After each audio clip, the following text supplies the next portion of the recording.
Hello my dear student, welcome to अनुपस्थिति zone. दोस्तों, हमने क्या किया था कि पिछले क्लासेस में हमने सेल के बारे में जाना था।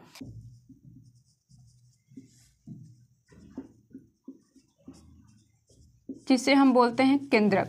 एक एक ऑर्गन के बारे में जानेंगे। देखिए, हम न्यूक्लियस की जब बात करते हैं तो न्यूक्लियस को पहले तो कंट्रोल ऑफ द सेल के नाम से जाना जाता है। क्या जाना जाता है? न्यूक्लियस को क्या बोलते हैं? कंट्रोल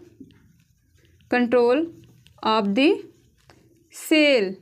ये सेल के जितने भी ऑर्गेनेल हैं, ठीक है, क्या हुआ कि ये सेंटर में प्रेजेंट होता है। आपको डायग्राम में दिख रहा है कि क्या है, न्यूक्लियस क्या है, बीच में प्रेजेंट है सेल के। ये क्या करते हैं? कंट्रोल ऑफ द सेल के नाम से जाना जाता है। ठीक है, ये क्या करते हैं? जितनी सारी सूचनाएं आती हैं, जैसे क्या हुआ, आपके घर में क्या है, न्यूक्लियस का कार्य आपकी मम्मी करती है कि नहीं? आप जितना उछल कूद मचाते हो ना, कभी इधर कभी उधर कभी उधर, ठीक है, यहाँ तक कि आपके जब पापा भी उछल कूद मचाते हैं तो कंट्रोल करने का काम कौन करता है? आपकी मम्मी करती हैं ना, करती है ना। तो देखिए चीज़ें कंट्रोल ऑफ द सेल, यानी आप वहाँ पे क्या कर सकते हैं अपने मम्मी को कि वो क्या कर रही है, पूरे सेंटर में प्रेजेंट है। आप चाहे इधर जाओ चाहे इधर जाओ, आप दोनों को मेंटेन करके रखती हैं आपकी मम्मी। तो वो क्या कहती हैं, उसको हम कह सकते हैं क्या? Control of the cell. तो जो ये केंद्रक है वो क्या है? न्यूक्लियस जो है सेल के सेंटर में प्रेजेंट होता है। इसे कंट्रोल ऑफ द सेल के नाम से जाना जाता है। ठीक, और देखो ये जो न्यूक्लियस है, न्यूक्लियस के अंदर आपको एक और यहाँ पे छोटी सी आकृति दिखाई दे रही, इसको बोलते हैं न्यूक्लियोलस। ठीक, इसे क्या बोलते हैं? न्यूक्लियोलस। देखो न्यूक्लियस क्या है, न्यूक्लियस के चारों ओर क्या पाया जाता है? इसके चारों तरफ एक झिल्ली पाई जाती है, ठीक है, जिसे हम क्या बोलते हैं? Nuclear envelope. न्यूक्लियर इन्वेलप, ठीक है, केंद्रक झिल्ली। क्या बोलते हैं इसको? केंद्रक झिल्ली। अब देखो कि हम क्या कह दिए कि न्यूक्लियस से ही क्या होता है, न्यूक्लियस की स्ट्रक्चर किस टाइप से हैं? ऐसे गोल हैं, ठीक है। इसके अंदर क्या पाया गया यहाँ पे? न्यूक्लियोलस, जिसे हम क्या बोलते हैं? केंद्रिका। क्या बोलते हैं? केंद्रिका। अभी इसको भी हम बताएंगे, ठीक है। ये न्यूक्लियस, अब इसके चारों तरफ क्या है? ये आवरण पाई जाती है, ठीक है। ये चारों तरफ क्या है? एक आवरण पाई जाती है। देखो डायग्राम देखो, इस प्रकार से एक एक को जानेंगे। इसके चारों तरफ क्या पाई जाती है? एक आवरण पाई जाती है, जिसे हमने क्या बताया कि ये क्या है? न्यूक्लियर एनवलप है। तो जो ये न्यूक्लियर केंद्रक झिल्ली जो है ना, वो क्या करता है? जो केंद्रक है, जो न्यूक्लियस है, उनके प्रोटेक्शन का कार्य करता है। देखेंगे कि न्यूक्लियस के चारों ओर क्या पाया गया? एक आवरण पाया गया, यानी कि एक झिल्ली पाई गई, जिसे हमने क्या कहा कि ये न्यूक्लियर एनवलप है, ठीक है, यानी केंद्रक झिल्ली है। तो केंद्रक झिल्ली का क्या कार्य हो रहा था? तो केंद्रक झिल्ली क्या कर रहा था कि जो न्यूक्लियस है उसको प्रोटेक्शन का कार्य कर रहा था।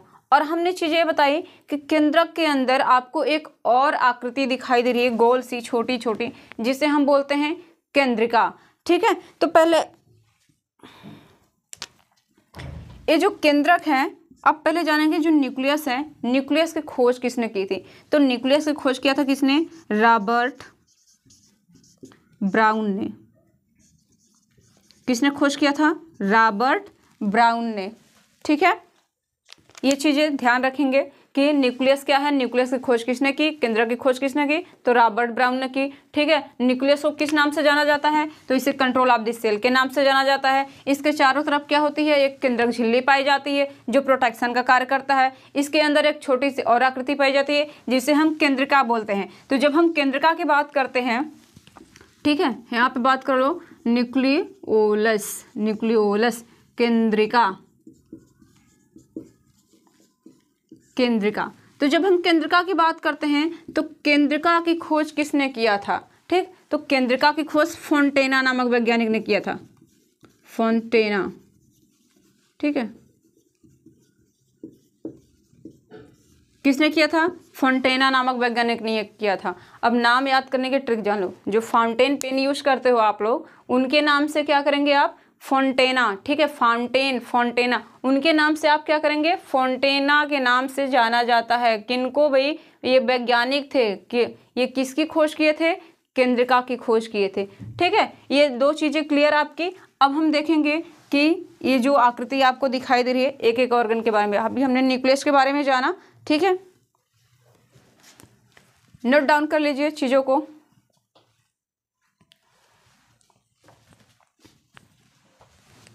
चलिए, हमने क्या देख लिया, केंद्रक के बारे में देख लिया। अब आपको एक और आकृति केंद्रक के बगल में जस्ट दिखाई दे रही है प्लांट सेल में ना, ये, ठीक है, जिसे हम बोलते हैं वैक्यूल। ठीक, क्या बोलते हैं, वैक्यूल। क्या बोलते हैं इसको, रिक्तिका।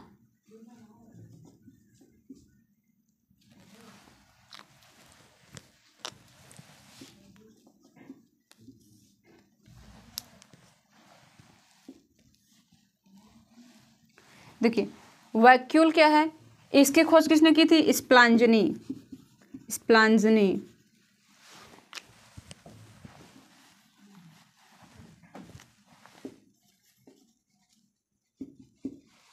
खोज किसने किया था वैक्यूल की, स्प्लांजनी नामक वैज्ञानिक ने किया था। ठीक है, इनका मेन वर्क क्या होता है, इनका मेन वर्क ये होता है कि जो प्लांट सेल होती है ना, प्लांट सेल में सबसे बड़ी क्या पाई जाती है, वैक्यूल पाई जाती है। जो रिक्तिका है वो सबसे बड़ी पाई जाती है। ठीक है, यहाँ पे आकृति में भी आपको दिख रहा होगा कि ये सारे जो यहाँ के स्थान है वो क्या है, सबको घेर के रखी हुई है, तो सबसे ये बड़ी होती है। ठीक, और दूसरी चीज़ ये है कि जो वैक्यूल है इनका फंक्शन क्या होता है, तो ये वाटर का एब्जॉर्प्शन करते हैं,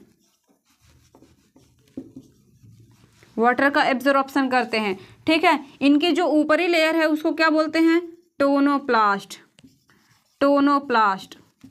ठीक, और इसके अंदर जो फ्लूइड भरी होती है, इसके अंदर जो फ्लूइड है उसको हम क्या बोलते हैं, वैक्यूल सेक।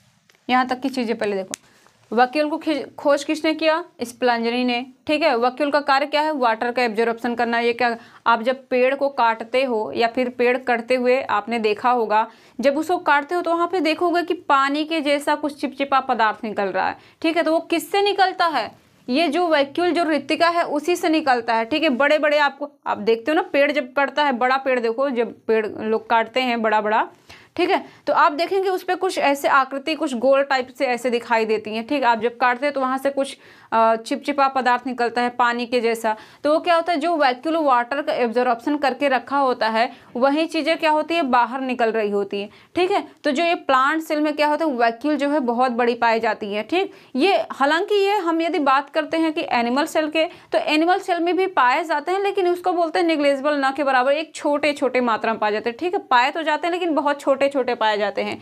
ठीक, अब देखो हमने वैक्यूल की बात कर ली, यहाँ पे आपको एक और आकृति दिखाई दी जिसे बोलते हैं क्या, माइटोकॉन्ड्रिया। तो आप सभी लोग जानते हैं कि माइटोकॉन्ड्रिया क्या होती है। ठीक, माइटोकॉन्ड्रिया,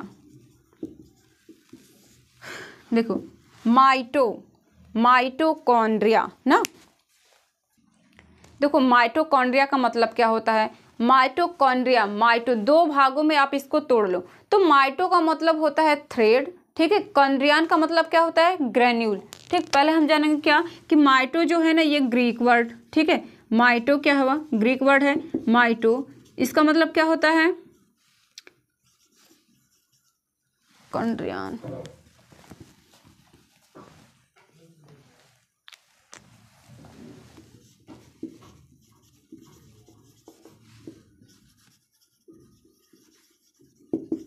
ठीक, माइटो का मतलब क्या होता है, थ्रेड, कॉन्ड्रियन का मतलब क्या होता है, ग्रेन्यूल। थ्रेड मीन्स आप सभी लोग जानते हो कि धागा। ठीक है, इसको हिंदी में बोलते हैं माइटोकॉन्ड्रिया को सूत्रकणिका। क्या बोलते हैं, सूत्रकणिका। ये आपके लिए बहुत ही ज़्यादा इंपॉर्टेंट है। ठीक है, ये अभी पिछले बार की आप क्वेश्चन पेपर उठा के देखिएगा, उसमें डायरेक्टली ऐसे पूछा गया था कि माइटोकॉन्ड्रिया को हिंदी में क्या कहते हैं। ठीक है, तो आपको ऑप्शन दिया था, तो माइटोकॉन्ड्रिया को हिंदी में क्या बोलते हैं? सूत्रकणिका। ये वेरी इंपॉर्टेंट क्वेश्चन है, इसको आप जरूर लिखेंगे, ठीक है, नोट डाउन करेंगे और याद भी रखेंगे। और चीज़ें पहले हम ये जानते हैं कि माइटोकॉन्ड्रिया जो है हमने क्या किया कि 2 भागों में बांट दिया, माइटो प्लस कॉन्ड्रियान, ठीक है। ये जो माइटो क्या है? माइटो ग्रीक वर्ड है, ठीक। तो माइटो इक्वल टू क्या हो गया? थ्रेड। थ्रेड मीन्स होता है क्या? धागा, ठीक है। ग्रेन्यूल्स, कॉन्ड्रियन का मतलब क्या होता है? ग्रेन्यूल, यानी कि धागे के जैसा जो स्ट्रक्चर दिखाई देता है, ठीक है। माइटोकॉन्ड्रिया क्या है? एक सूत्रकणिका, नाम से ही आपको पता चल रहा है, सूत्रकणिका, यानी धागे के समान जो पतली धागा होती है उसके अनुसार क्या होता है? धागे के समान क्या इसका स्ट्रक्चर दिखाई देता है माइटोकॉन्ड्रिया का। तो माइटोकॉन्ड्रिया के स्ट्रक्चर बाहरी आवरण है ना, उसको बोलते हैं आउटर लेयर, ठीक है। हम कह सकते हैं कि जो माइटोकॉन्ड्रिया है वो क्या है? दोहरी झिल्ली वाली होती है। माइटोकॉन्ड्रिया क्या होती है?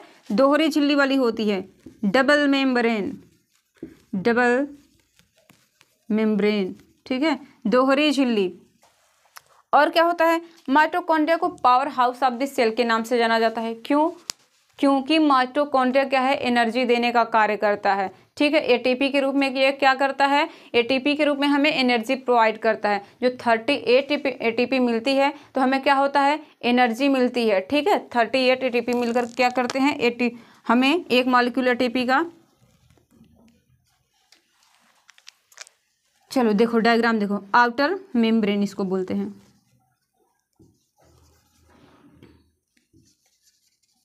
ठीक। इसके नीचे जो स्ट्रक्चर दिखाई देती है उसको बोलते हैं इनर मेम्ब्रेन। यहाँ पे आपको माइटोकॉन्ड्रिया के अंदर आपको एक, आप लोग अच्छे से डायग्राम बनाइएगा, ठीक है। ये जो स्ट्रक्चर आपको दिखाई दिया फिंगर लाइक स्ट्रक्चर, ठीक है, इसको बोलते हैं क्या? क्रिस्टी, ठीक, क्रिस्टी बोलते हैं। और इसमें चिपचिपा पदार्थ भरा होता है जिसे हम बोलते हैं क्या? मैट्रिक्स, इस टाइप से। चलो पहले हम जान लेते हैं कि माइटोकॉन्ड्रिया क्या है। माइटोकॉन्ड्रिया को सूत्रकणिका, ठीक है, हिंदी में क्या बोलते हैं? सूत्रकणिका के नाम से जाना जाता है। माइटो का मतलब होता है थ्रेड, कॉन्ड्रियन का मतलब क्या होता है? ग्रेन्यूल, ठीक है। ये क्या है? डबल मेम्ब्रेन होते हैं। और क्या है? इसे हम क्या कहते हैं? Power house of the cell के नाम से जाना जाता है, ठीक है। यहाँ तक की चीज़ें क्लियर। अभी हम डबल मेम्ब्रेन बार बार क्यों बोल रहे हैं? क्योंकि कुछ ऑर्गेनेल्स ऐसे भी हैं जैसे क्या? राइबोसोम, जिसमें वो क्या होते हैं? सिंगल मेम्ब्रेन होते हैं, उनमें क्या होता है? डबल मेम्ब्रेन नहीं पाया जाता है। तो पहले हम ये जानेंगे कि माइटोकॉन्ड्रिया की खोज किसने की थी, ठीक। अब हम देखते हैं क्या, हम माइटोकॉन्ड्रिया की बात कर रहे थे, तो पहले हम जानेंगे क्या कि जो माइटोकॉन्ड्रिया है, स्ट्रक्चर तो हमने बता दिया है आपको, ठीक है, माइटोकॉन्ड्रिया, ठीक है। इसकी खोज किसने की थी, ठीक है, डिस्कवरी किसने की थी? तो कोलिकर ने किया था। किसने किया था? कोलिकर ने।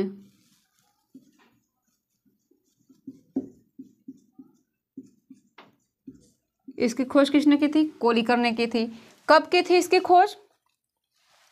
तो यदि हम माइटोकॉन्ड्रिया करें तो इसकी खोज कोलिकर ने किया था 1880 में। अब देखो इसका उल्लेख किसने किया? इसका उल्लेख अल्टमान ने किया था, ठीक है। कब किया था? 1890 में, ठीक। फिर क्या थे? एक और वैज्ञानिक आते हैं, ठीक, नाम, तो नाम किसने दिया था? सी बेंडा ने, ठीक। कब दिया था? 1897 में। देखो पहले चीज़ों को समझो, जो माइटोकॉन्ड्रिया है, ठीक, माइटोकॉन्ड्रिया जिसे आप सूत्रकणिका बोलते हैं, तो माइटोकॉन्ड्रिया की खोज किसने की थी? तो खोज की यदि हम बात करते हैं तो खोज किया था किसने? कोलिकर ने किया था। किसमें किया था? जो कीट होते हैं, जो इंसेक्ट थे, उनके रेखित कोशिकाओं में, ठीक है, रेखित जो पेशी हैं उसमें इन्होंने खोज किया था किसकी? माइटोकॉन्ड्रिया की। अब इसका उल्लेख एक और वैज्ञानिक आते हैं। पहले क्या होता था? अच्छे से वो लोग खोज ही नहीं कर पाते थे। एक क्या हुआ, थोड़ा सा देख लिया, अब कूदने लगता था, अरे मैंने तो ये खोज लिया, मैंने तो वो खोज लिया, ठीक है। तो बहुत सारे वैज्ञानिक थे, तो जो कोलिकर थे, अब जैसे कोलिकर क्या है, इन्होंने खोज किया तो ये नाम भी तो दे सकते थे, उसका उल्लेख भी कर सकते थे, लेकिन नहीं। अब उन्होंने क्या किया, एक खोज कर लिया, उसी में खुश हो गए कि अरे मैंने तो ये खोज कर लिया, मैंने तो माइटोकॉन्ड्रिया देख लिया, ठीक है। तो थोड़ी सी और मेहनत करे होते तो क्या होता, हमें इतने सारे जो वैज्ञानिक हैं इनके नाम याद करने नहीं पड़ते, तो केवल एक ही लोग से काम हो जाता। तो चीज़ें पहले ये देखिए कि हमने क्या बताया कि माइटोकॉन्ड्रिया की खोज किसने की? कोलिकर ने की थी। किसमें की थी? जो कीट हैं, कीटों के रेखित पेशी में, ठीक है, कीटों के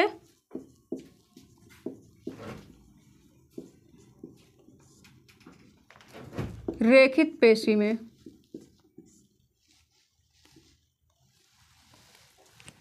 देखो अब हम कहते हैं कि इसका उल्लेख किसने किया, तो इसका उल्लेख किसने किया था, अल्टमान ने किया था। किसने किया, अल्टमान ने। कब किया, 1890 में। अब क्या उन्होंने उल्लेख तो कर दिया, ठीक। अब क्या एक और वैज्ञानिक आए जिनका नाम था सी बेंडा। इन्होंने क्या किया कि इन्होंने नाम दिया कि ये जो आपने देखा है और ये आपने जिसके बारे में उल्लेख किया है कि ऐसे ऐसे होता है, इसकी आकार ये है, इसकी आकृति ये है, इसका फंक्शन ये है, तो ये जो आपने देखा हुआ है, आपने जिसका खोज किया है और आपने जिसको बारे में बताया है, तो इन्होंने क्या किया कि ये जो सी बेंडा हैं ये आए और बोला कि ये जो ऐसे फंक्शन कर रहा है, जो एनर्जी देने का कार्य कर रहा है, जो थ्रेड लाइक स्ट्रक्चर है, उसको इन्होंने माइटोकॉन्ड्रिया का नाम दिया। इन्होंने क्या किया, माइटोकॉन्ड्रिया नाम दिया, ठीक है। देखो यहाँ पे 3 वैज्ञानिक हो गए ना। पहले चीजें क्या, खोज किसने किया, कोलिकर ने। उल्लेख किसने किया, अल्टमान ने। सी बेंडा ने क्या किया, आए बोले कि चलो मेरा तो कोई काम नहीं है, हमने क्या कर दिया, इसका नामकरण ही कर दे, ठीक है। तो इन्होंने क्या किया, माइटोकॉन्ड्रिया का नाम दे दिया। यहाँ तक की चीजें क्लियर। हमने माइटोकॉन्ड्रिया को क्या बताया कि power house of the cell के बारे में जाना जाता है, ठीक है। इसमें क्या होती है, क्रेब्स साइकिल की घटनाएं होती हैं। तो क्रेब्स साइकिल की जो घटनाएं होती हैं, ठीक है,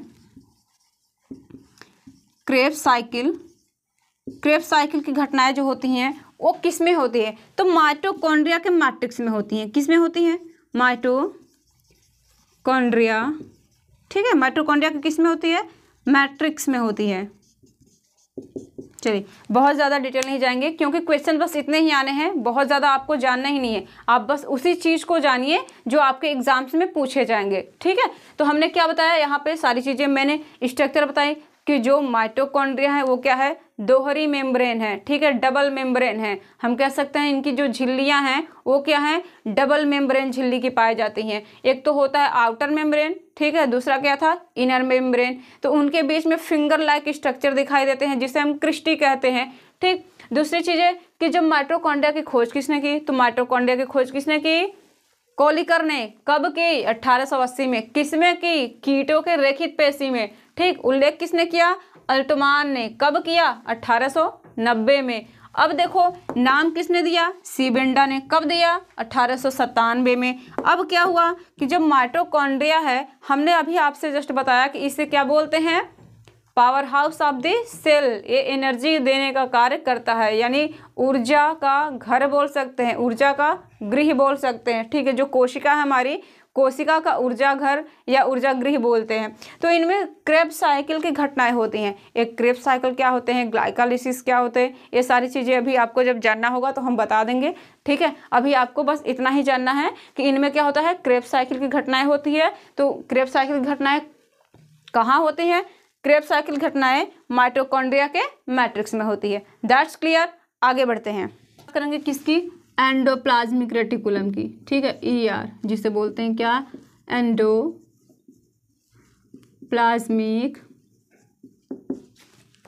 रेटिकुलम, ठीक। एंडोप्लाज्मिक रेटिकुलम हिंदी में क्या बोलते हैं इसको, अंतः प्रद्रव्य जालिका,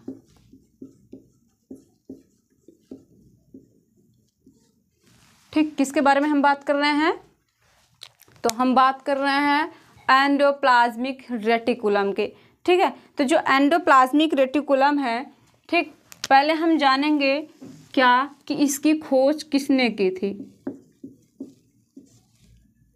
क्या जानेंगे पहले कि इसकी खोज किसने की थी, तो इसकी खोज KR पोर्टर ने किया था, ठीक। इसकी खोज किसने की, KR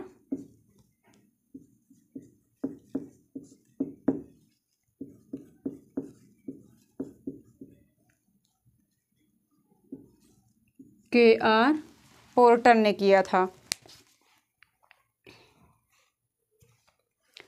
हाँ, हमने ये बताया कि जो एंडोप्लाज्मिक रेटिकुलम है, आपको इस आकृति में ये वाली जो पोर्शन दिखाई दे रही है, हमने इसको क्या बताया था बच्चों, कि हमने ये बताया था कि ये क्या है, एंडोप्लाज्मिक रेटिकुलम है। ठीक है, तो जो एंडोप्लाज्मिक रेटिकुलम है इसकी खोज KR पोर्टर ने किया था। कब किया था, तो इन्होंने 1945 ईस्वी में किया था।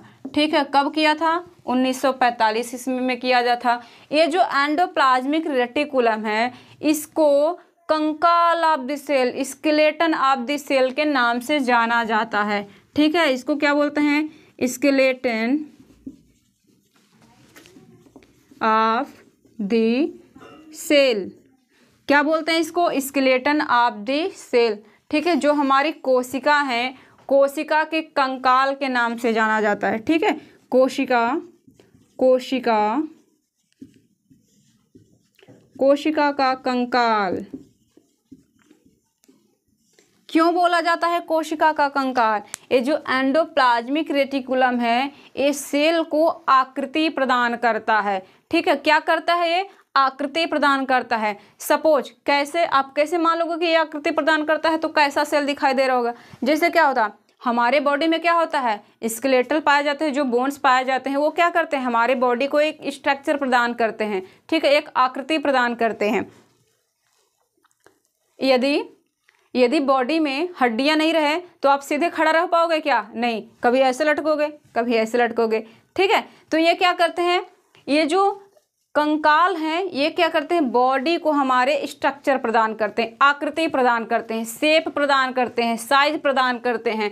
तो ये जो एंडोप्लाज्मिक रेटिकुलम है, एंडोप्लाज्मिक रेटिकुलम की जब बात करते हैं तो हम क्या कहते हैं कि endoplasmic reticulum skeletal of the cell के नाम से जाना जाता है। यानी कोशिका को क्या करता है, ये आकृति प्रदान करता है, दृढ़ता प्रदान करता है। ठीक है, कि सेल क्या करे, सीधे खड़े रहें। जैसे हम लोग की जो बोन्स है वो क्या होते हैं, जब आकृति प्रदान करती है, साइज प्रदान करती है, तो हम लोग क्या होते हैं, सीधे खड़े हो सकते हैं। नहीं केवल हमारे बॉडी में मांस होता तो हम खड़े हो पाते, नहीं हो पाते। ठीक है, तो यहाँ चीजें, अब देखो एंडोप्लाज्मिक रेटिकुलम की हमने क्या बात कर रहे थे, तो एंडोप्लाज्मिक रेटिकुलम जो है वो मेनली दो प्रकार के होते हैं। ठीक है, क्या होते हैं, दो प्रकार के होते हैं। एक तो होता है क्या, पहला होता है स्मूथ एंडोप्लाज्मिक रेटिकुलम। क्या होता है, स्मूथ एंडोप्लाज्मिक रेटिकुलम इसे क्या बोलते हैं, सपाट अंतःप्रद्रव्य जालिका। क्या बोलते हैं, सपाट अंतःप्रद्रव्य जालिका। ठीक, पहले जान लो चीजों को। देखो इनकी जो आकृति होती है कुछ इस टाइप से होते हैं।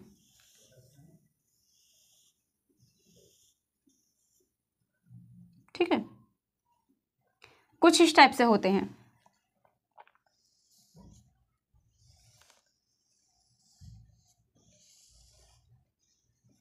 चलो ध्यान से देख लो। ठीक, देखो क्या हुई, सपाट मतलब इनकी जो सेल है, ठीक है, जो एंडोप्लाज्मिक रेटिकुलम है स्मूथ टाइप की, वो क्या होती है, चिकनी होती है। ठीक है, इस पे क्या होता है, फैट का सिंथेसिस होता है। किसका सिंथेसिस करता है, फैट का। ठीक है, फैट का ये सिंथेसिस करता है। ठीक, जिसे हम क्या बोलते हैं, वसा। वसा का क्या करता है, सिंथेसिस करता है, फैट का ये सिंथेसिस करता है। और दूसरा क्या होता है, RER, जिसे हम क्या बोलते हैं, दूसरा क्या है आपका RER। ठीक है, जिसे हम बोलते हैं रफ एंडोप्लाज्मिक रेटिकुलम। ठीक है, हम इसे बोलते हैं क्या, रफ एंडोप्लाज्मिक रेटिकुलम, जिसे हम हिंदी में बोलते हैं खुरदरी अंतःप्रद्रव्य जालिका। अंतःप्रद्रव्य जालिका क्या बोलते हैं, इसको अंतःप्रद्रव्य जालिका बोलते हैं। अब चीज़ों को ध्यान से समझेंगे। हमने जो अभी बात की कि जो एंडोप्लाज्मिक रेटिकुलम है वो दो प्रकार के कौन कौन है, स्मूथ एंडोप्लाज्मिक रेटिकुलम, दूसरा क्या है रफ एंडोप्लाज्मिक रेटिकुलम। तो जो रफ एंडोप्लाज्मिक रेटिकुलम है, देखो कुछ इस टाइप से इसके स्ट्रक्चर दिखाई देते हैं।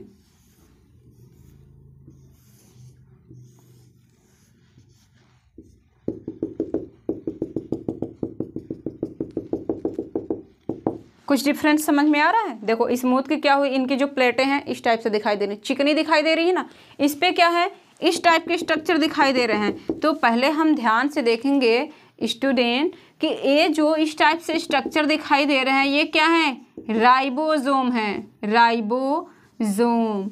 ठीक है, अब देखो कोरिलेट करो, हमने क्या बताया, ये जो स्ट्रक्चर दिखाई दे रही है, देखो इस पे गोल गोल आकृति दिखाई दे रही है ना, यही क्या होते हैं रफ एंडोप्लाज्मिक रेटिकुलम पे प्रेजेंट होते हैं। जब राइबोसोम क्या है कि रफ एंडोप्लाज्मिक रेटिकुलम पे प्रेजेंट है, तो राइबोसोम का मेन वर्क ही होता है प्रोटीन का सिंथेसिस करना। ठीक है, तो ये जो रफ एंडोप्लाज्मिक खुरदरी, जैसे क्या हुई, हमने बात की, आप कोई चिकनी सपाट ले लो, ठीक है, कोई चिकनी जैसे कोई तवा ले लो चिकनी सी, ठीक है, तो जिस पे क्या होता है फैट का सिंथेसिस हो रहा था। ठीक है, तो जब हम फैट के सिंथेसिस की बात कर रहे थे तो उसकी जो बोलते हैं कि उसकी जो नीचे की सतह होगी वो पूरी की पूरी चिकनी होगी। ठीक है, वहाँ पे क्या हो रहा था फैट का सिंथेसिस हो रहा था। अब वहीं यदि आप क्या करो कि कोई फैट ही ले लो, ठीक है, नहीं कोई प्लेट ले लो, ठीक है, जिसकी सतह क्या है चिकनी है, लेकिन उस पर छोटे छोटे गोल से बिंदी के आकार के कुछ चीजें दिखाई दे रहे हैं,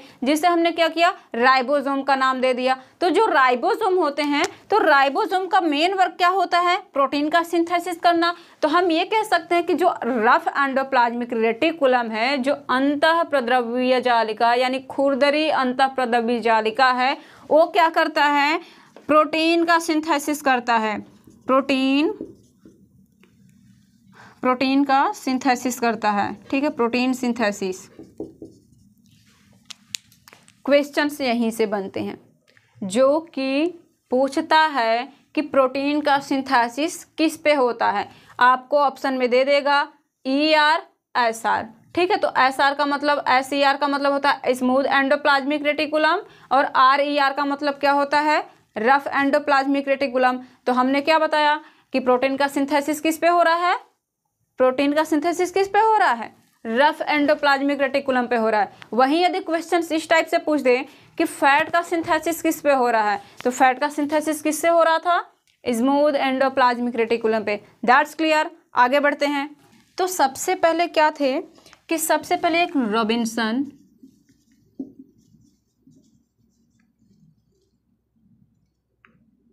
ठीक है,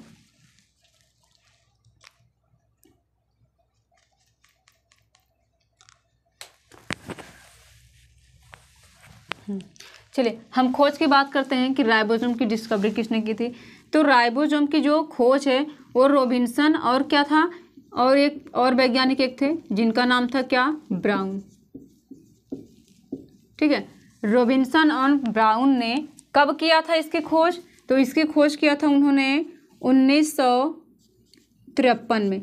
ठीक है, हम देखेंगे 1953 में जो रॉबिन्सन और ब्राउन थे इन्होंने पहले देखा था।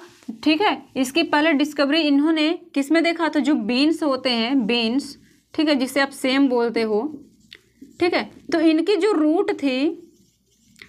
रूट थी जिनको हम जड़ बोलते हैं, तो रूट की कोशिकाओं में देखा था। ठीक है, रूट के सेल में देखा था। किसे देखा था, ठीक है, कुछ इस टाइप के स्ट्रक्चर इन्होंने देखा था, जिन्हें फिर इसको इन्होंने क्या किया कि राइबोसोम का नाम दिया। ठीक है, इसको इन्होंने खोज किया। ठीक, अब एक आते हैं पैलाडे,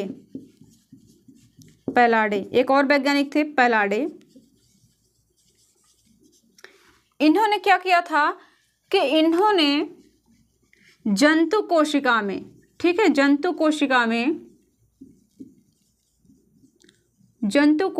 में, ठीक है,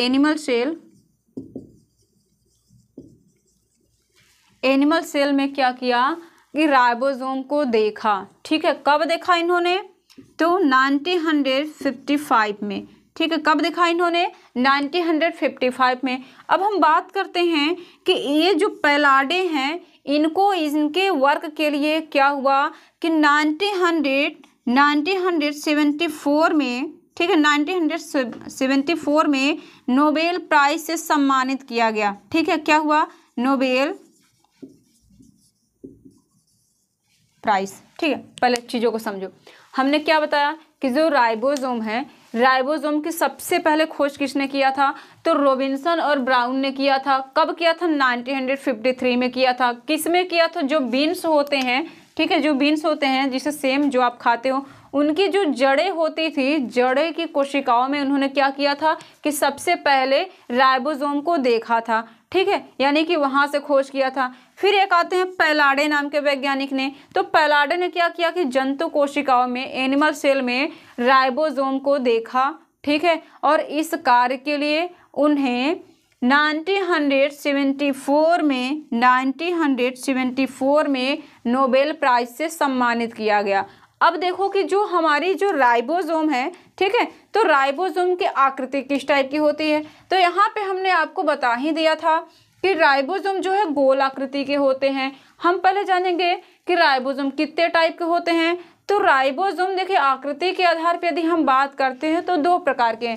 ठीक है, एक तो होता है क्या 70S, ठीक है, 70S टाइप का राइबोसोम। ठीक, दूसरा क्या है 80S।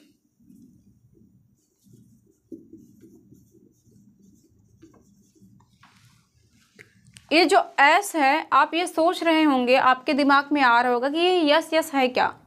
ठीक है, तो हमने अभी जस्ट बताया कि सेडिमेंटेशन कोफिशिएंट के आधार पे, ठीक है, यहाँ पर लिख लेंगे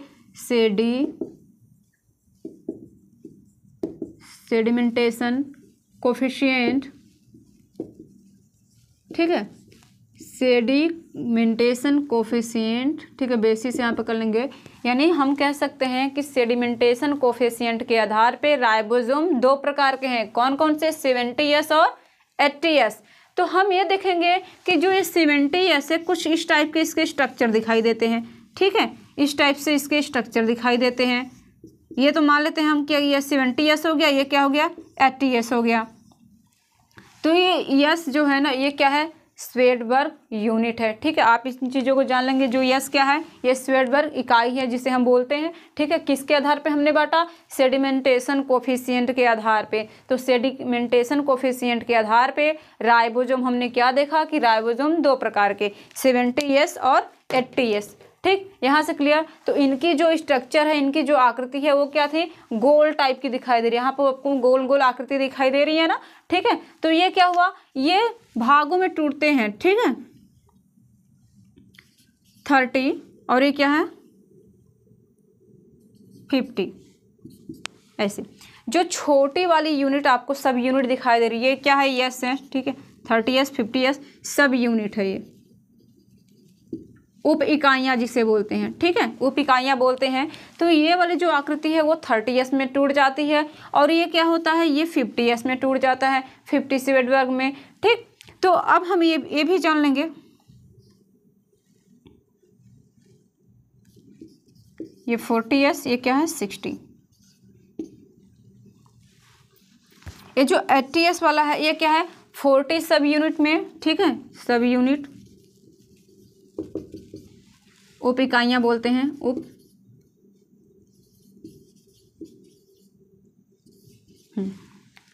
ये क्या हुआ कि ये भी जो है दो भागों में टूटता है। एक तो जो स्मॉल सब यूनिट होती है वो 40S में टूट जाती है, और जो लार्ज वाली है वो 60S में टूट जाती है। तो चीज़ें ये देखेंगे पहले कि जो ये टूटने की जो प्रक्रिया हो रही है वो किसके आधार पे हो रही है। तो इसमें हम ध्यान से देखेंगे कि यहाँ पे देखो, हमने अभी जस्ट बताया कि जो 70S का राइबोसोम है तो वो 30S और 50S में टूट रहा है। तो जो टूटने और जोड़ने की प्रक्रिया हो रही है वो किसके द्वारा होती है? मैग्नीशियम आयन के द्वारा होती है। किसके द्वारा होती है? मैग्नीशियम आयन के द्वारा होती है।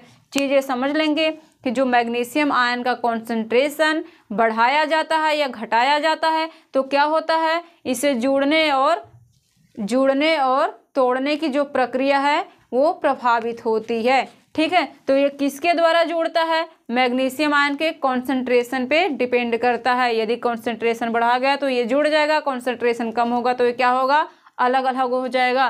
तो यदि हम 70s की बात कर रहे हैं तो 70s में सब यूनिट जो टूट रहे हैं, एक 30s में टूट रहा है जो स्मॉल थे, जो छोटा वाली आपको यहाँ पे आकृति दिखाई दे रही है, तो जो छोटा वाला वो क्या हुआ? 30s में टूट रहा है, और जो बड़ा आकृति आपको बड़ी वाली सब यूनिट दिखाई दे रही है वो 50s में टूट रही है। अब वहीं हम बात करते हैं 80s की, तो 80s क्या कर रही है? जो स्मॉल सब यूनिट है वो 40s में टूटती है, और ये जो लार्ज सब यूनिट है वो क्या है? 60s में टूटती है। यहाँ तक की चीज़ें क्लियर कि क्या होता है सेडिमेंटेशन कोफिशिएंट, ठीक है। स्वेडबर्ग क्या होता है? सेडिमेंटेशन कोफिशिएंट कैसे निकालते हैं? उसकी वजन के आधार पे, ठीक है। उसकी जब वेट करते हैं तो उसके आधार पर, ये एक्सपेरिमेंटल चीज़ें हैं, इतना ज़्यादा डिटेल आपके एग्जाम्स में नहीं पूछे जाते, इसलिए हमने पहले ही बता दिया कि हम उसी चीज़ को कवर करेंगे जो आपके डायरेक्टली एग्जाम्स में आने हैं, ठीक है। बहुत ज़्यादा ये तो रिसर्च जब होता है, ठीक है, जो लोग PhD कर रहे होते हैं, ठीक, या फिर जो MSc कर रहे होते हैं, तो यहाँ पे ये सारी चीज़ें पता होता है कि सेडिमेंटेशन कोफिशिएंट राइबोसोम का हम कैसे निकालेंगे, ठीक है। तो वो तो हो गई दूर की बातें। आपको जो आपके एग्जाम्स में आने हैं टू द पॉइंट ही हम बात करेंगे। तो बस चीज़ों को आप जानते रहिए कि हम किसके बेसिस के आधार पे इसको हम 2 भागों में डिवाइड कर दिए। तो 2 भागों में हमने बताया कि सेडिमेंटेशन कोफिशिएंट के आधार पे हम राइबोसोम को 2 पार्ट में डिवाइड कर दिए, 70s राइबोसोम और 80s राइबोसोम, ठीक है। ये किस में प्रेजेंट है? अभी बताओ, अभी जस्ट हमने क्या बताया था? हमने बताया कि ये कौन सी सेल है? ये भूल गए? ये हमने बताया था किस में पढ़ रहे हैं? यूकैरियोटिक सेल में। अभी तो यूकैरियोटिक सेल की बात ही चल रही है, ठीक है। हमने क्या बताया कि यूकैरियोटिक सेल में ही हम बात कर रहे हैं, किसकी? राइबोसोम की। अब देखो एक चीज़ और देखोगे, मैंने आपको माइटोकॉन्ड्रिया बताया, ठीक है, और एक कौन सा ऑर्गेनेल बताया? बताइए। एंडोप्लाज्मिक रेटिकुलम बताया। तो देखो जब हम बात करते हैं राइबोसोम की, तो राइबोसोम जो होता है ना वो क्या होता है कि सिंगल मेम्ब्रेन होता है, इसमें कोई आउटर मेम्ब्रेन नहीं पाई जाती, ठीक है। सिंगल मेम्ब्रेन, एक ही केवल आवरण पाया जाता है, इसमें कोई दोहरी झिल्ली नहीं होती। तो इस चीज़ का ध्यान रखेंगे, ये भी क्वेश्चंस एग्जाम में पूछे गए हैं कि जो राइबोसोम है इनके ऊपर आवरण पाया जाता है कि नहीं। बिल्कुल आप डाउट नहीं करेंगे, हमने अभी जस्ट आपको यहाँ पे बता दिया है कि जो सिंगल मेम्ब्रेन है वो क्या है? राइबोसोम है, ठीक है। इनके ऊपर कोई भी दोहरी झिल्ली नहीं पाई जाती। तो राइबोसोम में हमने ये देखा कि राइबोसोम की जब हम बातें कर रहे हैं तो हमने डिस्कवरी की बात कर ली, ठीक है। फिर हमने बता दिया कि जो पैलाडे नाम के वैज्ञानिक थे उनको क्या हुआ था कि राइबोसोम उन्होंने एनिमल सेल में देखा था। इस कार्य के लिए उनको नोबेल प्राइज से सम्मानित किया गया था। कब किया गया था? तो 1974 में किया गया था। अब हम बात करते हैं कि राइबोसोम का मेन कार्य होता क्या है। तो हमने जैसे ही आपको एंडोप्लाज्मिक रेटिकुलम इससे ही पहले पढ़ाया तो हमने ये बताया कि राइबोसोम जो है, राइबोसोम का मुख्य कार्य क्या होता है, ठीक है। मुख्य कार्य क्या होता है? तो प्रोटीन का सिंथेसिस करना, ठीक है, प्रोटीन का सिंथेसिस। हमने अभी जस्ट बताया कि जो राइबोसोम है उनका मेन वर्क है क्या? प्रोटीन का सिंथेसिस करना। That's clear. हमने एक एक ऑर्गेन्स के बारे में हम जानते हुए जाएंगे, फिर इसके बाद हम डिफरेंस आपको बताएंगे कि प्लांट और एनिमल सेल में क्या डिफरेंस है। अभी तो हमने क्या हुआ, सेल ऑर्गेनेल्स क्या है, जो प्लांट में है वही एनिमल में है, कुछ कुछ चीज़ें नहीं पाई जाती। जैसे यदि हम सेल वॉल की बात करते हैं, कोशिका भित्ति की, तो प्लांट सेल में कोशिका भित्ति पाई जाती है जो सेल्यूलोज की बनी होती है, ठीक है। प्लांट सेल में क्या है? कोशिका भित्ति पाई जाती है जो सेल्यूलोज की बनी होती है। यदि हम बात करते हैं फंगल की, ठीक है, जो फंजाई है, तो फंजाई में बात करते हैं तो उनकी जो सेल वॉल होती है वो काइटिन की बनी होती है। एनिमल सेल की बात करें तो सेल वॉल पाई जाती है क्या? नहीं ना, ठीक है। इसके ऊपर ये जो लेयर है यहाँ पे सेल मेम्ब्रेन है ये, ठीक है, सेल मेम्ब्रेन है। हाँ, तो जो एनिमल सेल होते हैं, एनिमल सेल में सेल मेम्ब्रेन पाए जाते हैं। अब सेल वॉल की जब बात करते हैं तो जो सेल वॉल होती है सेल्यूलोज की बनी होती है, बहुत ही ज़्यादा दृढ़ होती है, ठीक है, बहुत ज़्यादा कठोर होती है। तुम्हारे अंदर क्या है? तुम तो एक एनिमल सेल हो, ठीक है, आप क्या हो? एक एनिमल सेल हो। तो आपके अंदर सेल वॉल पाई जाती है क्या? खुद को काट के देखो, ठीक है। अब जब हम बात करते हैं क्या पेड़ की यदि एग्जाम्पल लेते हैं प्लांट सेल की, तो जब आप पेड़ की उसमें देखोगे छाले, जो छाल होते हैं जो ऊपर से पूरे कड़े कड़े रंग के दिखाई देते हैं ना, जैसे यहाँ पे एक हम ले लेते हैं एक एग्जाम्पल, ऐसे पेड़ बना लो, ठीक है, ये क्या हो गया, एक पेड़ हो गई, ये एक पेड़ हो गई ना, ठीक है। तो यहाँ पे आप देखोगे ये जो इसके स्टेम दिखाई देते हैं ये बहुत ही मोटे होते हैं, बहुत ही कड़े होते हैं, ठीक है, वो क्या है, वही सेल वाल है, ये क्या है, यही सेल वाल है, ठीक है, जो बहुत ही दृढ़ होता है। तो जो एनिमल सेल होते हैं, एनिमल सेल में सेल वाल नहीं पाए जाते, यानी कि कोशिका भित्ति नहीं पाई जाती, क्योंकि अपनी स्किन को टच करके देखो, ठीक है, कोई भी दृढ़ नहीं है, बहुत ही ज़्यादा सॉफ्ट होता है। तो हम ये कह सकते हैं कि हम लोग में क्या होती है, सेल मेम्ब्रेन पाई जाती है, कोशिका झिल्ली पाई जाती है। दैट्स क्लियर, ठीक। चलो हम अपने टॉपिक पे आते हैं। अब हमने राइबोसोम की बात कर ली, कॉम्प्लेक्स या इसको बोलते हैं गोल्जी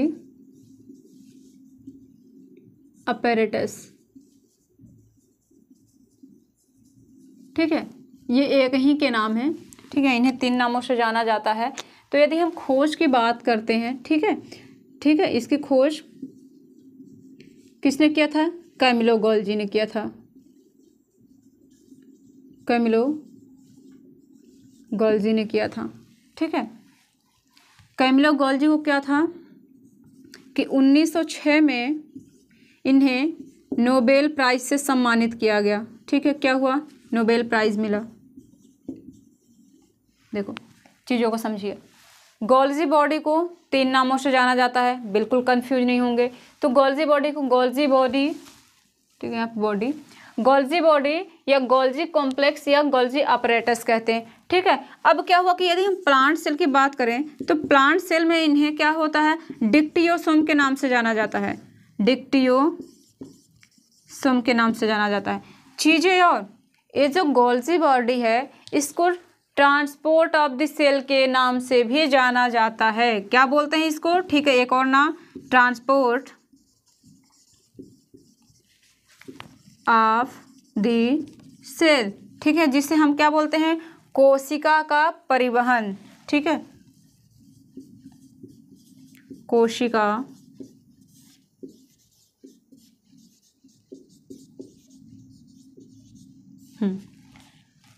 चीज़ों को समझेंगे ध्यान से। देखिए कैमिलो गोल्जी ने क्या किया था, इसकी खोज की थी, कब की थी भाई, देखो हमने क्या बात की कि कैमिलो गोल्जी हैं, ठीक है, इनकी खोज किसने की, कैमिलो गोल्जी ने, कब की, 1898 में की। फिर क्या हुआ कि इस कार्य के लिए इन्हें 1906 में नोबेल प्राइज से सम्मानित किया गया। दूसरी चीज़ ये देखेंगे कि जब प्लांट सेल की बात करते हैं तो प्लांट में, पौधों में इसे डिक्टियोसोम के नाम से जाना जाता है, किसके नाम से जाना जाता है, डिक्टियोसोम, ठीक। दूसरी चीज़ है कि इसे एक और नाम से जाना जाता है, इसे क्या बोलते हैं, ट्रांसपोर्ट ऑफ द सेल, ठीक है, ये क्या करता है, कोशिका में परिवहन का कार्य करता है, किसका कार्य करता है, ये कोशिका में परिवहन का कार्य करता है, ठीक है। ये क्या करता है, जो हमें सूचनाएं मिल रही होती है, यहाँ पे देखो इसकी स्ट्रक्चर ये है, ठीक है, जस्ट लाइक दिस, इसकी स्ट्रक्चर कुछ इस टाइप से होते हैं। तो ये जो गोल्जी बॉडी है, गोल्जी बॉडी क्या है, इनके टूटने से स्पोरोसोम माइक्रोट्यूबुल का निर्माण होता है। इन चीज़ों का ध्यान रखेंगे क्योंकि हमने यहाँ पे सेल में केवल स्ट्रक्चर आपको दिखाया हुआ है, ठीक है। तो ये गोल्जी बॉडी क्या है, गोल्जी बॉडी को क्या होता है, इसका मेन वर्क होता है ट्रांसपोर्ट करना, ठीक है। इसे प्लांट सेल में क्या बोलते हैं, डिक्टियोसोम बोलते हैं। खोज किसने की, कैमिलो गोल्जी ने की, कब की, 1898 में की, और इनको नोबेल प्राइज कब मिला, 1906 में मिला। दैट्स क्लियर, ठीक है। मेन वर्क इनका क्या है, ट्रांसपोर्ट करना, ठीक है। अब देखिए हम किसी और ऑर्गेनल की बात करते हैं, एक और ऑर्गेनल है, ठीक है, जिसके बारे में हम बात करेंगे आपसे। चलिए हम स्टार्ट करते हैं, लाइसोसोम,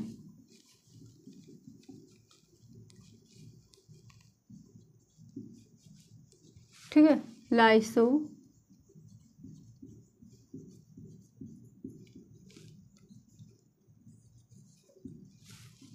तो खोज की जब हम इसकी बात करते हैं तो इसकी खोज डी डुवे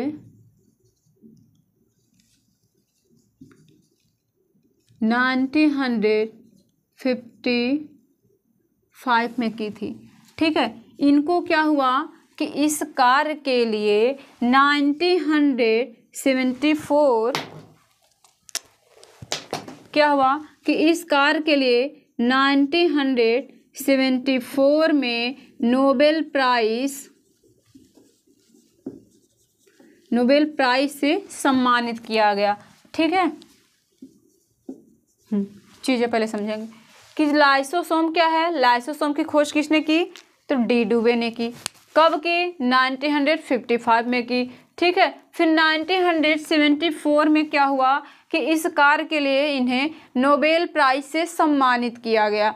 ठीक, तो पहले हम जानेंगे कि जो लाइसोसोम है, लाइसो का मतलब क्या होता है? डाइजेस्ट। ठीक है, डाइजेस्टिव होती है। ठीक, ये क्या करता है? देखिए, लाइसोसोम है, ये क्या करता है कि जो हमारी कोशिकाएं होती हैं, क्षतिग्रस्त कोशिकाएं होती है, ये उनके भक्षण करने का कार्य करता है। ठीक है, उसको पचा लेता है, डाइजेस्ट कर जाता है। ठीक, तो हम यदि बात करते हैं कि सोम का मतलब क्या होता है? डाइजेस्ट टू सेल हम यदि कह सकते हैं। ठीक है, हम कह सकते हैं क्या कि जो हमारी जो क्षतिग्रस्त कोशिकाएं हैं, ठीक है, जो क्षतिग्रस्त कोशिकाएं हैं, ये क्या करता है? उसको डाइजेस्ट कर जाता है। इनमें क्या पाया जाता है? इनमें पाया जाता है एक एंजाइम। ठीक है, इनमें एक एंजाइम पाई जाती है जिन्हें क्या बोलते हैं? Hydrolytic enzyme. कौन सी एंजाइम पाई जाती है? Hydrolytic enzyme. इनमें पाई जाती है हाइड्रोलिटिक एंजाइम, जो कि डेड सेल, ठीक है, उनको क्या करते हैं? भक्षण करने का कार्य करती है। नहीं तो यदि हम ये भी कह सकते हैं कि जो सेल्स अपना फंक्शन अच्छे से नहीं करती है, ये उनको भी पचा लेती है। तो इसे क्या कहते हैं? सुसाइडल बैग के नाम से भी जाना जाता है। ठीक है, इसे क्या बोलते हैं? सुसाइडल। ठीक है, आत्मघाती थैली, इसे क्या बोलते हैं? आत्मघाती थैली। क्योंकि इनमें क्या पाया जाता है? हाइड्रोलिटिक एंजाइम पाया जाता है। हाइड्रोलिटिक एंजाइम क्या करता है? कुछ इस टाइप से स्ट्रक्चर आपको देखने को मिलते हैं। इनमें से क्या होते हैं? ये जो एंजाइम है वो रिलीज होते हैं। ये एंजाइम यदि किसी भी सेल्स पे यदि पड़ जाए तो इनको खा पी के पचा लेता है। ठीक है, तो ये क्या करते हैं? हाइड्रोलिटिक एंजाइम जो है वो जो हमारी डेड सेल होती है उनका भी भक्षण कार्य करने का करता है। ठीक है, भक्षण करने का कार्य करता है। दूसरी चीज़ ये देखेंगे कि जो ये हाइड्रोलिटिक एंजाइम है, जो सेल ऑर्गेनेल्स अच्छे से फंक्शन नहीं करते हैं, ये उनको भी क्या करता है? उनको भी करता है कि जब तुम अपना कार्य कर नहीं रहे हो तो तुम यहाँ पे क्या कर रहे हो, वो उसको भी खा पी के क्या करता है? पचा लेता है। तो इनका मेन फंक्शन यही है। इसलिए पहले तो ये जानेंगे कि इसे सुसाइडल बैग क्यों कहते हैं।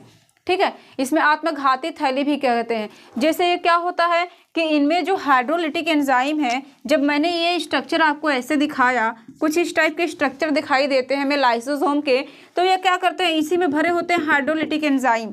ठीक है, जब कोई सेल अच्छे से कार्य नहीं कर रही होती है, जो कोशिका है वो अच्छे से वर्क नहीं कर रही होती, या कोई डेड सेल इसको दिख गया, तो ये क्या करता है? उसके पास जाता है। ठीक है, जाता है तो क्या करता है? अपने आप को क्या करता है? फाड़ लेता है। तो जब ये अपने आप को क्या होता है? ब्लास्ट कर लेता है, तो इनमें से क्या होते हैं? जो हाइड्रोलिटिक एंजाइम है ना, वो रिलीज हो जाते हैं। ठीक है, ये क्या करते हैं? Hydrolytic enzyme. जैसे क्या हुआ? जो सेल ऑर्गेनेल अच्छे से, सपोज कि माइटोकॉन्ड्रिया अपना वर्क नहीं कर रहा है। ठीक है, माइटोकॉन्ड्रिया का मेन वर्क क्या था? एनर्जी प्रोड्यूस करना, एनर्जी सबको देना। फिर ये जो न्यूक्लियस है, इसका मेन वर्क क्या था? कंट्रोल ऑफ द सेल, सभी को एकदम कंट्रोल में करना। जो जो अपना फंक्शन नहीं कर रहे हैं सबको ऑर्डर देगा कि ये तुम अपना अच्छे से कार्य करो, इसको बोलेगा तुम अपना अच्छे से कार्य करो। ठीक है, इस टाइप से। तो ये क्या किया कि कंट्रोल ऑफ द सेल बोलते हैं, तो इसका मेन वर्क था न्यूक्लियस का कि सारे सेल्स को कंट्रोल करके रखना। तो ये क्या होता है कि जब कोई सेल्स, अब ये क्या हुआ कि जो माइटोकॉन्ड्रिया है, माइटोकॉन्ड्रिया का मेन वर्क क्या था? माइटोकॉन्ड्रिया का मेन वर्क था एनर्जी प्रोड्यूस करना, एनर्जी प्रदान करना। तो जब ये लोग अपने फंक्शंस को नहीं काम करते हैं तो ये लाइसोसोम क्या होता है? उनके पास जाता है। ठीक है, देखिए यहाँ पे क्या हुआ, मैंने केवल समझाने के लिए आपको लाइसोसोम दिखा दिया, प्लांट सेल में लाइसोसोम नहीं पाए जाते, इस चीज़ का ध्यान रखेंगे। ठीक है, अब आते हैं अपने टॉपिक पे। तो ये जो लाइसोसोम है ये क्या करते हैं कि उसके पास जाता है, अपने आप को क्या करता है, ब्लास्ट कर लेता है, अपने आप को फाड़ लेता है। तो जब ये अपने आप को ब्लास्ट कर लेता है तो इसमें से हाइड्रोलिटिक एंजाइम रिलीज हो जाते हैं, बाहर निकल जाते हैं।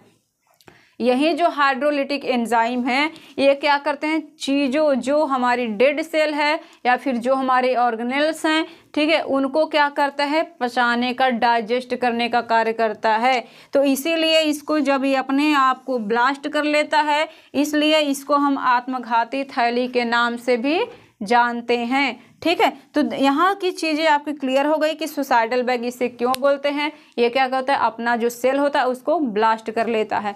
ठीक है, यहाँ तक की चीज़ें क्लियर हो गई। हमने बात कर ली आपको कि जो हमारी जो गोल्जी बॉडी थी, ठीक है, तो गोल्जी बॉडी में हमने क्या बताया था कि गोल्जी बॉडी के टूटने से स्फोरोसोम और माइक्रोट्यूबुल का निर्माण होता है। ठीक है, यहाँ तक की चीज़ें हमने क्लियर कर ली थी। तो आज के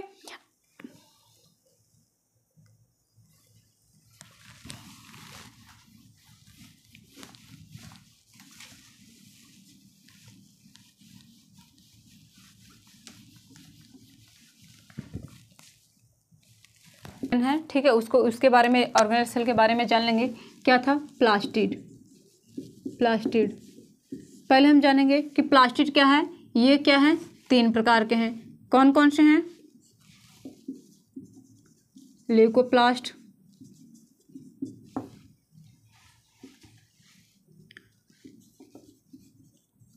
क्लोरोप्लास्ट, एक क्या है, क्रोमोप्लास्ट। देखिए ये जो ल्यूकोप्लास्ट है ना, इसे हम क्या कहते हैं, अवर्डी लवक। प्लास्टिड मीन्स क्या होता है, लवक होता है। ठीक, प्लास्टिड मीन्स क्या होता है, लवक, अवर्डी लवक। ठीक, ये है हरित लवक, ये क्या है, वर्डी लवक।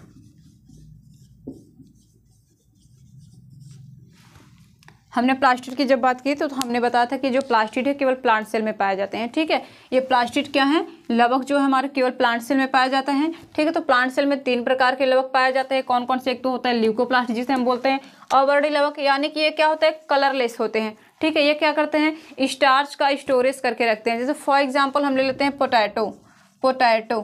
ठीक है, आलू में क्या होता है, ये भूमिगत तनों में पाए जाते हैं। जो अवर्डी लवक है ये क्या है, भूमिगत तनों में पाए जाते हैं। इसमें होता क्या है कि जो सूर्य की जो प्रकाश आ रहे हैं वहां तक नहीं पहुंच पाती है। तो ये क्या होता है, जब सूर्य के प्रकाश वहां तक नहीं पहुंच पाते हैं तो इनके जो भूमिगत तना है, भूमिगत तना और भूमिगत जड़ें, तो हम बात करते हैं कि भूमिगत जो तना है और भूमिगत जो जड़ें हैं उनमें किस टाइप के लवक पाए जाते हैं, तो अवर्डी लवक पाए जाते हैं। ठीक है, वो क्या होते हैं, कलरलेस होते हैं। फॉर एग्जांपल हमने बता दिया पोटैटो जिसे हम आलू बोलते हैं। यदि हम हरित लवक की बात करते हैं तो हरित लवक की खोज किसने किया था, शिम्पर ने किया था। ठीक है, शिम्पर नाम के वैज्ञानिक ने किया था। ठीक, ये क्या होते हैं कि इनमें एक पिगमेंट पाया जाता है जिसे हम बोलते हैं ठीक है, क्लोरोफिल। ये क्या होगा, इसमें एक पिगमेंट पाया जाता है जो क्लोरोफिल है। तो क्लोरोफिल क्या है, हरे रंग की दिखाई देती है। क्लोरो का मतलब होता है ग्रीन, फिल का मतलब होता है कलर। ठीक है, तो ये हरे रंग के दिखाई देते हैं। अब जब हम बात करते हैं ये क्या होते हैं, जितने सारे प्लांट हैं उनमें प्रेजेंट होते हैं। तो 2 और, यदि क्लोरोफिल की हम बात करते हैं तो 2 और क्लोरोफिल है। ठीक है, जो नारंगी वर्णक कहलाते हैं। चलिए हम क्या कर रहे थे, क्लोरोफिल की बात कर रहे थे। तो हमने बताया जो हरित लवक है इसकी खोज किसने की, तो इसकी खोज किया था शिम्पर ने। ठीक है, इनमें क्या होता है, एक पिगमेंट पाया जाता है, पिगमेंट मीन्स क्या होता है, रंगा। ठीक है, रंगा। ठीक है, पिगमेंट मीन्स क्या होता है, रंगा। तो ये जो क्लोरोफिल है ये क्या होते हैं, हरे रंग के दिखाई देते हैं। मैंने क्या बताया आपको कि जो क्लोरो है ना, ये क्या है, ग्रीक वर्ड है। ठीक, ये क्या है, एक प्रकार का पिगमेंट है जो हमारे पेड़ पौधों को क्या है, हरा रंग प्रदान करता है। ठीक है, ऐसे हम कह सकते हैं। दूसरी चीज़ हमने ये बताया आपको कि जो हरित लवक है, ठीक है, जो क्लोरोप्लास्ट है, इनमें 2 और पिगमेंट पाए जाते हैं जिसे हम क्या बोलते हैं, नारंगी वर्णक बोलते हैं। एक तो होता है कैरोटीन, एक होता है ज़ैंथोफिल। ठीक है, तो कैरोटीन जो होता है, कैरोटीन किस में पाया जाता है, गाजर में। ठीक है, किस में पाया जाता है, गाजर में। ठीक, ये क्या है, ये भी एक प्रकार का क्लोरोप्लास्ट ही है। ठीक, दूसरी चीज हमने ये बताया कि कैरोटीन एक होता है ज़ैंथोफिल। ठीक, ज़ैंथोफिल ये सब क्या है, क्लोरोप्लास्ट के ही एक पिगमेंट है। ठीक है, एक नारंगी वर्णक जिसको हम बोलते हैं। ठीक, यहाँ तक की चीज़ें क्लियर। अब हम देखते हैं क्रोमोप्लास्ट। तो क्रोमोप्लास्ट जो होता है ये क्या कहलाते हैं, वर्णी लवक कहलाते हैं। ये क्या होते हैं, बहुत ही ज़्यादा कलरफुल होते हैं। ये क्या होते हैं कि पर्पल कलर के हो सकते हैं, जिसे हम बोलते हैं क्या, पर्पल कलर के हो सकते हैं, पिंक कलर के हो सकते हैं, रेड कलर के हो सकते हैं। ठीक है, यानी कि ये कलरफुल है। इन्हीं को बोलते हैं हम क्या, वर्णी लवक। ये किस में प्रेजेंट होते हैं, तो ये फ्लावर्स में, फ्रूट्स में प्रेजेंट होते हैं। ठीक है, जैसे कि आप बैगन की देखो तो उसकी जो कलर दिखाई देते हैं हमें बैगनी कलर की दिखाई देती है। ठीक है, यदि फ्लावर की हम बात करें तो जो, यदि आप ले लो हिबिस्कस का एग्जांपल लेते हैं, गुड़हल के फूल का, तो किस कलर के दिखाई देते हैं, रेड कलर के दिखाई देते हैं। तो उसके जो कलर चेंज हो रहे हैं किसके वजह से होते हैं, क्रोमोप्लास्ट की वजह से। यदि हम एक एग्जांपल लेते हैं टमाटो की, तो जब टमाटर क्या होता है, जब टमाटर पहले आता है तो क्या आता है, ग्रीन कलर का दिखाई देता है कि नहीं, यानी कि उसमें क्या होता है, हरित लवक प्रेजेंट होता है। कभी सोचा है, एक बार सोच के देखिए कि क्या हुआ कि जब क्लोरोप्लास्ट की हम बात करते हैं तो क्लोरोप्लास्ट में हमने देखा कि जब हम टोमेटो का एक एग्जांपल लेते हैं तो जो टमाटर है हमें पहले ग्रीन कलर की दिखाई देती है। बाद में ये होता क्या है कि जो इसका क्लोरोप्लास्ट है वो क्रोमोप्लास्ट में परिवर्तित हो जाता है। क्लोरोप्लास्ट क्या है, क्रोमोप्लास्ट में चेंज हो जाता है, इसलिए टमाटर ग्रीन से क्या होते हैं, रेड कलर के दिखाई देते हैं। That's clear. चलिए आज के वीडियो में इतना ही। अभी बने रहिए मेरे वीडियो में। ठीक है, कल हम आपसे फिर मिलेंगे, इसी टाइम को मिलेंगे, और जो भी आपको डाउट है वो कमेंट सेक्शन में ज़रूर बताएंगे। ठीक है, थैंक यू।